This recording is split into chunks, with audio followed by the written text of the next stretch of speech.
Actually जो कागजी कार्यवाहियां हैं उसमें बहुत समय इनर्शिया है, और उस इनर्शिया को हम किस तरह से हैंडल करें। आप देखिए 6-6 महीने लग रहे हैं रियलाइज करने में अपने बिलों की। बैंक से लोन लेने के लिए आप अप्लाई करिए, इतना पेपर वर्क है, 3 से 6 महीने लग जाते हैं सैंक्शन लेने में।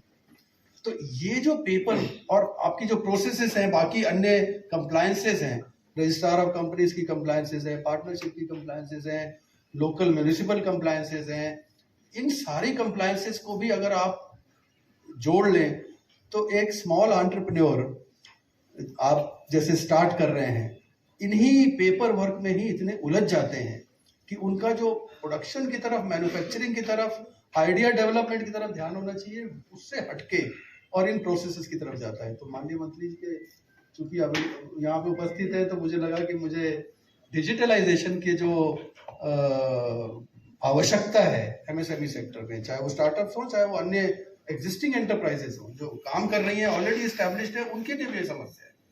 तो और डिजिटलाइजेशन में भी सबसे अधिक बड़ी जो प्रॉब्लम है वो है कॉन्ट्रैक्ट एनफोर्समेंट की। World Bank ease of doing business ने जो सबसे मुख्य प्रॉब्लम बताई है, बाकी चीजों में हम इंप्रूव कर रहे हैं काफी, ईज ऑफ डूइंग बिजनेस में contract enforcement is the biggest problem. You execute one contract or agreement today, ultimately it has to be enforced in the court of law. Legal process से enforce करना पड़ेगा उसको। तो उसके अंदर हम digitalisation को लाएं और contract enforcement should become so, paperless, and the evidential value of the contract should get so easily established that it becomes all the more easier for any contract to be executed and enforced in the court of law. तो ये तो माननीय मंत्री जी को मैं request करना चाहूंगा, इसलिए मैंने बोला। अदरवाइज आपके स्टार्टअप इकोसिस्टम में जो आइडियाज आप डेवलप कर रहे हैं, मुझे लगता है कि आप आइडिया स्टेज पे होंगे अभी, क्योंकि अभी ये नया इकोसिस्टम है। इस आइडिया स्टेज को हम किस तरह से जल्दी पेटेंट तक लाएं और कमर्शियलाइज करके उसका फायदा इकोनॉमिक एक्टिविटी में भी लें और सोशल एक्टिविटी में भी उसका फायदा हो, इसको हम किस तरह से करें।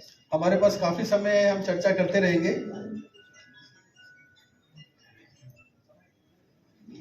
हमारे पास एक्सपर्ट्स भी हैं जो इस बारे में बात करेंगे। आपकी जो इंडिविजुअल प्रॉब्लम्स है उसके लिए हेल्प डेस्क लगाई है, उसका भी वो समाधान करेंगे, और मुझे विश्वास है कि आपका एक अगली स्टेज तक पहुंचने में अपने इकोसिस्टम में फायदा होगा। मैं यही समाप्त करूंगा क्योंकि हमारे पास अन्य एक्सपर्ट स्पीकर भी हैं और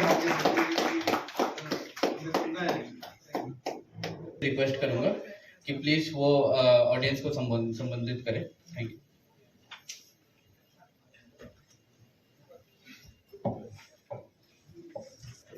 धन्यवाद।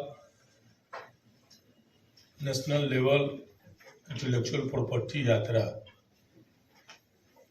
इस कार्यक्रम को एड्रेस कर रहे रीजनल डायरेक्टर प्रणव जी, इस कार्यक्रम में उपस्थित डॉक्टर HP कुमार जी जो एडवाइजर है PHDCCI के, उन्होंने कीमती वक्त यहाँ देने का काम किया है, इसके लिए उनको हम धन्यवाद देना चाहेंगे। इस कार्यक्रम में उपस्थित हैं mister Pradeep Kumar, director MS ME DPO Patna, और doctor Rana Singh director CIMP, और श्री कुमोद कुमार को चेयरमैन PhD CCI बिहार। और इस कार्यक्रम में उपस्थित कई कंपनी के प्रतिनिधि भी हैं, हमारे स्टार्टअप के लिए तैयार नौजवान भी। और ये तो इंटेलेक्चुअल प्रॉपर्टी यात्रा है। राणा जी और कुमोद जी हमसे मिले थे और हम प्रोग्राम ही बना रहे थे, और किसी एंगल से हमारा प्रोग्राम सूट नहीं कर रहा था यहाँ आने का। लेकिन मुझे लगा कि आपका स्नेह और प्यार ने मुझे महत्वपूर्ण जवाबदेही देने का काम किया। और IT ऐसा सेक्टर है जिसमें युवाओं के लिए बहुत कुछ करने का इसमें संकल्प ऐसा है जो किया जा सकता है। कल हम मधुबनी की यात्रा में थे। मधुबनी में एक कार्यक्रम था और मधुबनी से हम फिर क्षेत्र का कुछ कार्यक्रम करते हुए समस्तीपुर एक कार्यक्रम में गए थे। 11:30 बजे का हम पटना का कार्यक्रम बनाए हुए थे, मेरा प्रोग्राम निकला हुआ था, लेकिन 4:15 में हम मुजफ्फरपुर अपने आवास पर ही पहुंचे। लोग एक्सपर्ट लोग हैं, राज्य कैसे विकसित हो, देश कैसे विकसित हो, इसके लिए चिंता करते रहते हैं। लेकिन यहां भी समय ही कहीं ना कहीं, क्योंकि आज फ्राइडे है, इस कारण से, लेकिन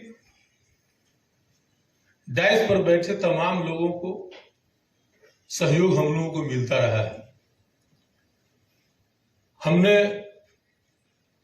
एक अपने ऑफिस में छोटा सा बैठक किए थे, लोगों के लिए, राज्य के लिए कैसे कुछ कर सके।